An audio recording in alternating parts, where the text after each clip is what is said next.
ओम शांति।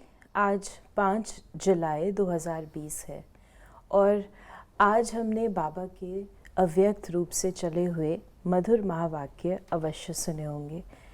आज की मुरली की रिवाइज डेट है 20/2/1986 और मुरली की हेडलाइन है उड़ती कला से सर्व का भला।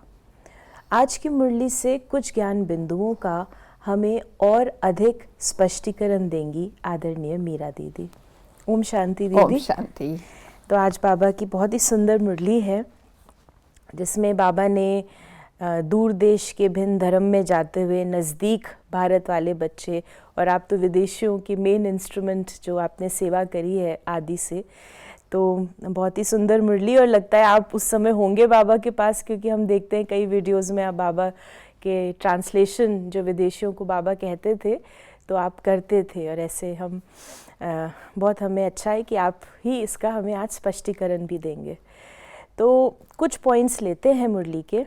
एक तो बाबा ने कहा कि बाप को पहचानने की अर्थात अपने भाग्य को प्राप्त करने की मुबारक, यानी पहचानना अर्थात ही बाबा ने कहा आपने अपने भाग्य को प्राप्त किया, और दूसरे जैसे तीव्र गति से पहचाना वैसे ही तीव्र गति से सेवा में स्वयं को लगाया। माना जब विदेशी आए ना तो उनका तो 3 पर्दा आगे था। एक तो दूसरा देश है और दूसरा कल्चर दूसरा है और भाषा तीसरा। तो इन सब को निकाल के वो लोग बाबा को पहचाना। तो तभी बाबा कहते हैं उनकी जो तीसरा आंखें है वो शार्प है। तो पहचान करके एकदम सेवा में लग गए। मैंने प्रैक्टिकली देखा है, जैसे बाबा का परिचय मिलता था उनको दूसरों को संदेश देने का शौक़ होता था, और इसलिए विदेश में जल्दी जल्दी सेंटर खोला कि जैसे ही उनको परिचय मिला फिर वो अपने देश में जा कर के वहाँ अपना मकान लेकर के फिर वहाँ सेवा करना चालू कर दिया। तो इस प्रकार से पहले से लेकर उनके अंदर सेवा का संस्कार है। और बाबा ने फिर आज कहा कि याद और सेवा में लगन से आगे बढ़ रहे हैं, ये हम सभी के लिए है। याद भी है, सेवा भी है, लेकिन अभी एडिशन क्या होना है दोनों ही, लेकिन सदा दोनों का बैलेंस रहे। ये बैलेंस स्वयं को और सेवा में बाप की ब्लेसिंग के अनुभवी बनाता है। ये बहुत ज़रूरी है। तो कभी कभी क्या होता है कि हम सेवा में इतना व्यस्त हो जाते हैं, अपनी सेवा बिल्कुल ही भूल जाते हैं, या तो अपनी सेवा में इतना मगन हो जाते, सेवा के लिए कुछ बुद्धि नहीं चलता है।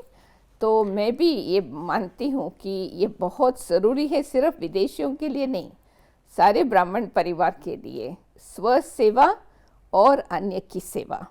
तो जब हम इसको सदा बैलेंस रखेंगे, एक तो बाबा से भी ब्लेसिंग्स मिलेगा, और दूसरा जो बाबा कहते हैं ना कि ब्लिस का अनुभव, अतीन्द्रिय सुख का अनुभव भी हम सहज रीति से कर सकते हैं।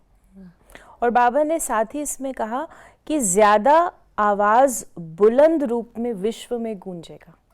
तो माना ये बैलेंस जब भी हम अपनी सेवा करते हुए तो लोगों को प्रत्यक्ष प्रमाण मिलता है ना। तो अभी तो यही रुका हुआ है प्रत्यक्षता के लिए, लोग देखना चाहते हैं प्रूफ क्या है। भगवान ही पढ़ाते हैं और बाबा आया हुआ है, उसका प्रूफ क्या है हमारी जीवन।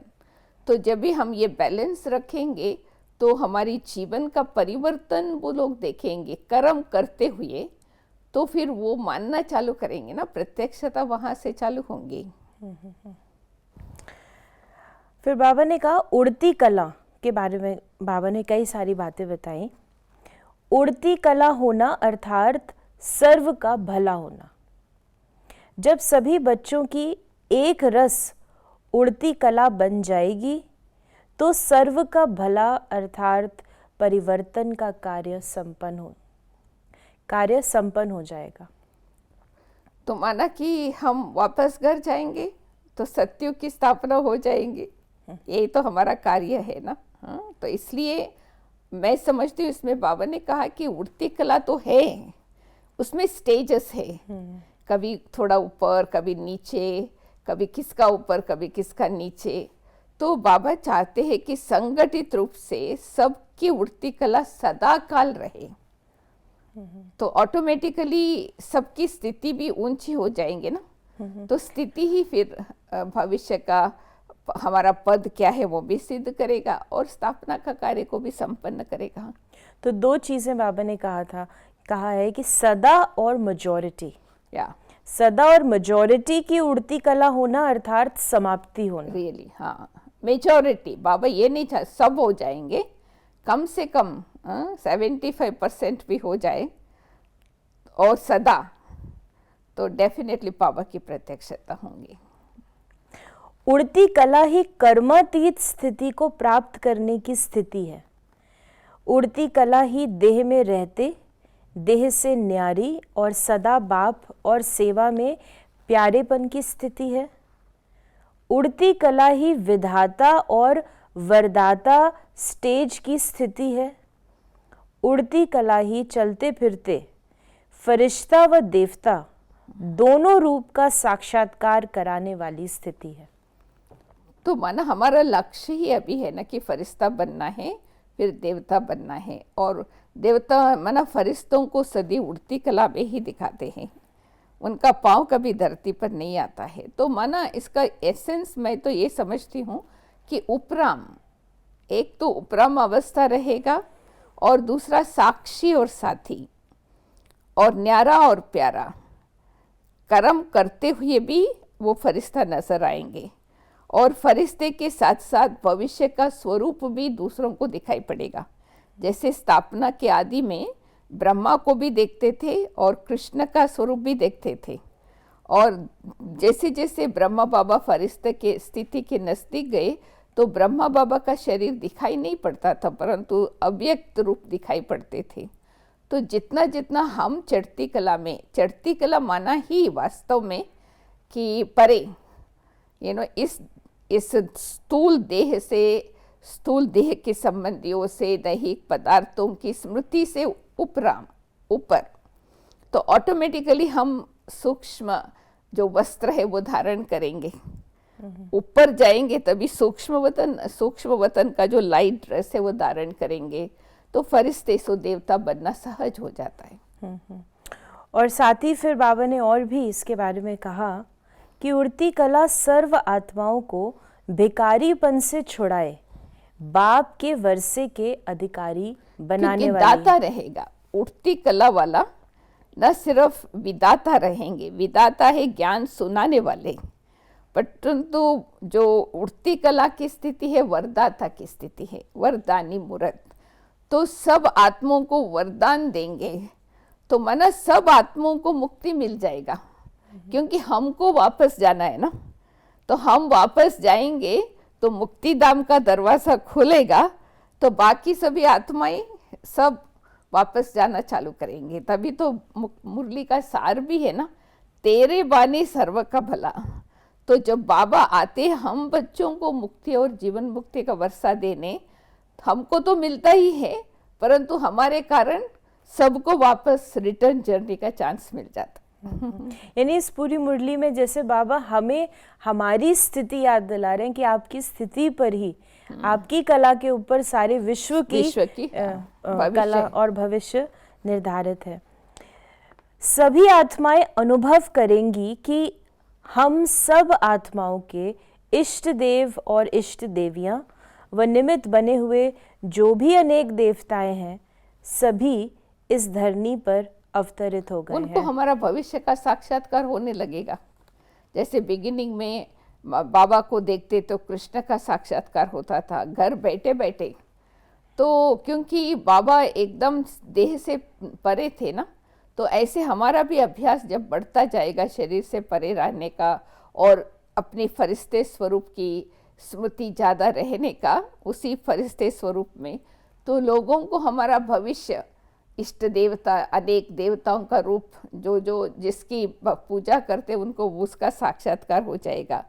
तो फिर बस वो उनकी भक्ति भी पूरी हुई, वो भी खुश हो जाएंगे, तो सबको भी वापस घर जाने का समय का इशारा मिल जाता है। और फिर बाबा ने जो समाप्ति, जो ड्रामा की समाप्ति है वो कैसे, उसको हम एक बार सुनते हैं। बाबा ने कहा, जैसे कोई भी ड्रामा जब समाप्त होता है तो अंत में सभी एक्टर्स स्टेज पर सामने आते हैं। जी। तो अभी कल्प का ड्रामा समाप्त होने का समय आ रहा है। सारी विश्व की आत्माओं को, चाहे स्वप्न में, चाहे एक सेकंड की झलक में, चाहे प्रत्यक्षता के चारों ओर के आवाज द्वारा, ये जरूर साक्षात्कार होना है कि इस ड्रामा के हीरो पाठधारी स्टेज पर प्रत्यक्ष हो गए। धरती के सितारे धरती पर प्रत्यक्ष हो गए। मतलब ये साइन है ना एंड। लौकिक में भी नाटक पूरा होता है तो लास्ट सीन में सब एक्टर्स आ जाते हैं ना, तो सब एक्टर्स उपस्थित होंगे और उसी समय ये भी प्रत्यक्ष हो जाएगा कौन हीरो एक्टर है, कौन मेन एक्टर है, तो फिर पर्दा नीचे गिरेगा। तो वो समय अभी चल रहा है। तो ये हमको याद रखना चाहिए कि लास्ट सीन माना अभी रिटर्न जर्नी का टाइम है। जो 4 विशेष सब्जेक्ट्स हैं, ज्ञान मूर्त, निरंतर याद मूर्त, सर्व दिव्य गुण मूर्त, एक दिव्य गुण की भी कमी होगी तो 16 कला संपन्न नहीं कहेंगे। रैली, क्योंकि आप देखेंगे ना देवताओं की महिमा में 5 बातें बताते हैं। सर्व गुण संपन्न, 16 कला संपूर्ण और संपूर्ण निर्विकारी, फिर मर्यादा पुरुषोत्तम और डबल अहिंसा परमोधर्मी। तो ये 3 बातें बाबा ने बहुत सुंदर बताया है, मुझे भी बहुत अच्छा लगा। सर्व भी होना चाहिए और सदा। सर्व गुण माना हर एक गुण भी 100% में होना चाहिए। एक गुण 80%, एक गुण 20%, तो वो संपन्नता नहीं हुई। तो सर्व गुण भी हो और सर्व गुण संपन्न भी हो, माना 100% भी हो, तभी वो टाइटल मिलेगा सर्वगुण संपन्न। ऐसे ही 16 कला संपूर्ण, माना हर कला में संपूर्ण 16 कला, और संपूर्ण निर्विकारी, माना कोई भी विकार का अंश भी नहीं, वंश भी नहीं। तो ये बाबा ने ये 3 बातें बताया समाप्ति के पहले। हमको सर्व भी हो और सदा भी हो, उसको कहा जाता है संपन्नता और संपूर्णता। ये बहुत सुंदर स्पष्ट किया है बाबा ने। जो हम महिमा सुनते हैं देवताओं की, तो इसलिए हमको अपने आप को चेक करके देखना चाहिए हर सब्जेक्ट में। दैवी गुण मूर्त बनने का मतलब क्या होता है? सर्वगुण संपन्न। ऐसे ही बाबा ने कहा ज्ञान मूर्त, तो ज्ञान मूर्त का मतलब है कि ज्ञान को हमने स्वरूप में लाया है। तो योग मूर्त माना वास्तव में पावरफुल, हमारी स्थिति पावरफुल सदा रहे, योग की स्थिति हमारी मूर्ति से दिखाई दे। तो ये जो देवताओं की महिमा है हमारी संपूर्णता की स्थिति का, उसका एसेंस बाबा ने बताया है। तो उसमें एक भी कमी नहीं होना चाहिए। तभी जैसे नहीं कहते कि 1 1 1, तो जो सत्युग के आदि में जो कृष्ण की आत्मा आएंगे उसके साथ साथ हम जन्म ले सकते। अगर एक भी कम होगा तो एक जन्म हो सकता है कम हम ले सकते। एक गुण, एक कला, कोई भी कम होगा तो संपन्नता तो नहीं कहेंगे। यानी दोनों चीजें, संपन्नता भी हो यानी परफेक्ट भी हो और संपूर्ण भी हो। संपन्न माना कंप्लीट, 100%। संपूर्ण मीन्स फुल यानी 16 के 16। और फिर बाबा ने जो 3 विशेषताएं चाहिए, जिसमें बाबा ने हमें कहा कि सर्वगुण संपन्न, संपूर्ण निर्विकारी और 16 कला, जैसे जो अभी आपने एक्सप्लेन किया। और फिर बाबा ने पुनः हमें वो याद दिलाया जो पिछली मुरली थी, कि सुनाया था ना कि ये वर्ष बहुत काल के हिसाब में जमा होने का है, फिर बहुत काल का हिसाब समाप्त हो जाएगा, फिर थोड़ा काल कहने में आएगा, बहुत काल नहीं। अभी तो हो गया है ना, ऑलरेडी चालू हो गया नो कई बार कल भी किसी ने पूछा था बहुत काल का मतलब क्या है? जब से आप ज्ञान में आए हैं तब से लेकर अब तक अगर आपका पुरुषार्थ कंटिन्यूअस रहा, माना आपने बहुत काल का प्रारब्ध बनाया, तो अगर अभी बाकी थोड़ा समय बचा है, अगर इसको हम सफल करेंगे तो जो हमने पहले पुरुषार्थ नहीं किया उसको मेकअप कर सकते। तो सेवा भी नंबर 1, स्थिति भी नंबर 1, तब तो 1-1-1 में आएंगे। और बाबा ने हमें फिर फरिश्तेपन की जो ड्रेस है कि वो सदा हमारी स्थिति में रहे, जिससे वो रूप दूर दूर से दूसरी आत्माओं को भी आकर्षित करता रहे, स्वरूप में दिखाई दे। जैसे हम फरिश्ता स्थिति में है डबल लाइट, तो वो दूसरों को हमारे से वो डबल लाइट स्वरूप दिखाई दे। जैसे ब्रह्मा बाबा का दिखाई देता था, ब्रह्मा बाबा का शरीर गुम हो जाता था, कोई भी सामने आते थे तो बाबा का शरीर ही नहीं दिखाई देता था, बाबा जैसे कि यहाँ है नहीं। तो प्रैक्टिकली जितना स्मृति स्वरूप में रहेंगे तो वो हमारे स्वरूप से वो रूप दिखाई देगा। आज की मुरली में वरदान है कि बाप की छत्र छाया के अनुभव द्वारा विघ्न विनाशक की डिग्री लेने वाले अनुभवी मूर्त भव। जहाँ बाप साथ है वहाँ कोई कुछ भी कर नहीं सकता। ये साथ का अनुभव ही छत्र छाया बन जाता है। बाप दादा बच्चों की सदा रक्षा करते ही हैं। पेपर आते हैं आप लोगों को अनुभवी बनाने के लिए। इसलिए सदैव समझना चाहिए कि ये पेपर क्लास आगे बढ़ाने के लिए आ रहे हैं। इससे ही सदा के लिए विघ्न विनाशक की डिग्री और अनुभवी मूर्त बनने का वरदान मिल जाएगा। यदि अभी कोई थोड़ा शोर करते व विघ्न डालते भी हैं तो धीरे धीरे ठंडे हो जाएंगे।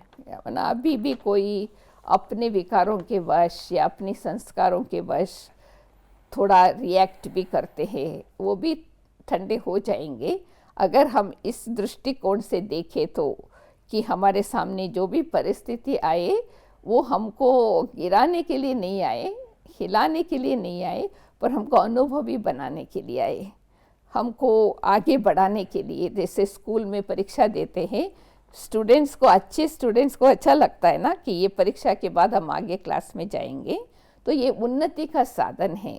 और ये बहुत अच्छा बाबा ने हमको गारंटी दे दिया कि बाबा की रक्षा है ही, माना हमारे बाबा को साथ रखना, माना बाबा की प्रोटेक्शन का अनुभव करना। इसलिए हमको डरने की कोई बात नहीं, घबराने की कोई बात नहीं। शेर जैसा भी कोई घबराने वाली परिस्थिति आ जाए तो भी वो कागज का शेर समझना है, रियल शेर नहीं है, परंतु हमारी स्थिति को परिपक्व बनाने के लिए।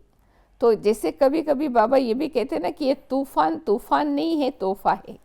तो अगर हम उसको गिफ्ट के रूप से आगे बढ़ाने की उन्नति का साधन के रूप से देखेंगे तो हम और भी खुश होंगे, क्योंकि ये निशानी है कि हम अच्छा पुरुषार्थ कर रहे हैं, आगे बढ़ रहे हैं, कि हमको दूसरे से भी इशारा मिल रहा है कि आपका पुरुषार्थ सही पुरुषार्थ है। आज का स्लोगन है, जो समय पर सहयोगी बनते हैं उन्हें एक का पदम गुणा फल मिल जाता है। इसे थोड़ा सा और स्पष्ट करें। तो माना सहयोगी तो सभी हो सकते हैं यथाशक्ति, अपनी इच्छा के अनुसार अपने समय पर, परंतु जब भी बाबा की यज्ञ में जब भी ज़रूरत है उसी समय पर बिना बोले समझ करके हमने सहयोग दिया तो उनका 100 गुना 10 गुना रिटर्न मिलता है। ऐसा हमने यज्ञ में देखा है। कई बांदेली माताएं भी थी, आ नहीं सकते थे मुरली सुनने के लिए, परंतु फिर भी ऐसी आत्माओं ने यज्ञ की ज़रूरत के टाइम उनको यज्ञ में मदद किया, तो बाबा ने उनको गारंटी दिया कि आपको अंत तक बाबा मदद करते रहेंगे। तो ये भी हमको समझना है कि जहाँ ज़रूरत है बाकी सभी बातें छोड़ करके पहले यज्ञ सेवा, तो उसका 100 गुना रिटर्न ज़रूर मिलेगा। तो ये थे बाबा के आज के मधुर महावाक्यों का और अधिक स्पष्टीकरण, जिसमें बाबा ने विशेष हमारी उड़ती कला हो, हमारी स्थिति कैसी हो उस पर और विशेष जोर दिया, क्योंकि वही आधार है सभी आत्माओं की उड़ती कला का, सभी आत्माओं के भले का। तो विशेष बाबा ने हमें ये भी याद दिलाया कि अब जो बहुत काल का जो समय है वो पुनः समाप्त हो रहा है, पुनः याद दिलाया, और हमें जल्दी जल्दी इस वर्ष अपना जमा करना है, जमा के खाते को बढ़ाना है और सर्व के भले में अपना सहयोग देना है। यदि आपके मन में भी कोई भी प्रश्न हो तो आप अपने प्रश्नों को हम तक अवश्य पहुंचाएं। ओम शांति।